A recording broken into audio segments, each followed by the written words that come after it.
Daphne Hager. I'm a mother of 5 and I homeschool here in Spring Branch.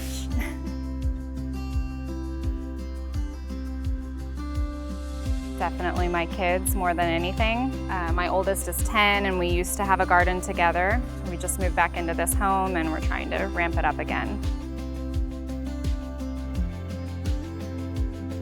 Well, good food, number 1. Nutrition for my children, an experience. We'll be getting outdoors more now that we have the space, and having the opportunity for them to be able to experience the full process from seed to table.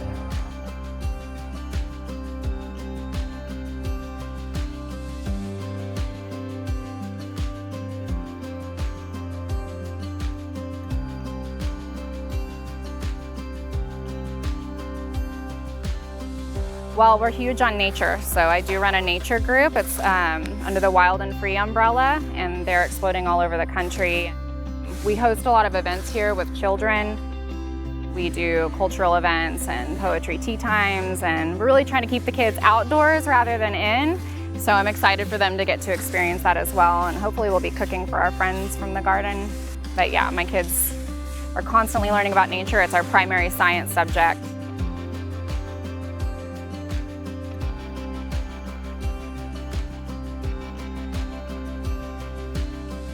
Yes, so in this corner next to the garden, we're going to be putting in a fence, and we have already, we're holding on to a pony that we're going to be bringing in.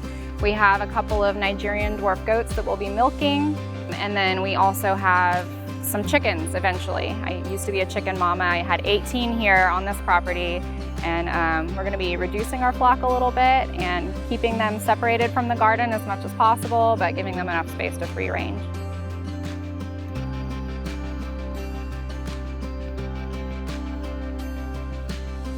Well, I miss okra. That's the biggest one. It flies up and I know it does really, really well. Cucumbers for sure. Those were the 2 easiest things. So I think I liked what was easy and worked the first time, but I'm honestly really excited to learn and try some things that failed before. So I'd like to figure out tomatoes because I've never successfully grown a tomato and been able to eat it.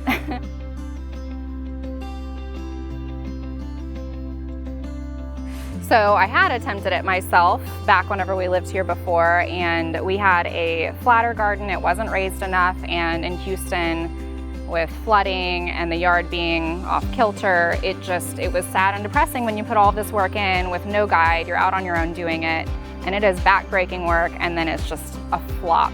And then the weeds come. So just lots of research in the first place, and then a friend mentioned Rooted Garden to us, and just with homeschooling full time, the more kids we add who are as they get older, I now have 3 that are actively doing intensive school and need my help constantly. There's no shame in my game. I don't have time. I do not have time to plan and do this, so we're really appreciative of the resource.